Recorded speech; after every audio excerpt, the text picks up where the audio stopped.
খবরদার রান্নার বদনাম করবেন না কখনো। রান্নার বদনাম করেন নাকি?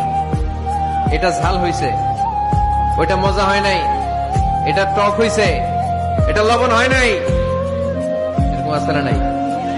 লবণ হয় নাই, বউরে তালাক দিছে, এরকম আছে না নাই?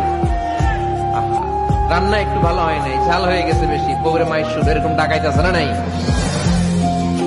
মা আবা রাসূলুল্লাহ সাল্লাল্লাহু আলাইহি ওয়াসাল্লাম তাআমান ক্বাত্তু, আল্লাহর হাবিব সাল্লাল্লাহু আলাইহি ওয়াসাল্লাম কখনো কোন রান্নার বদনাম করতেন না।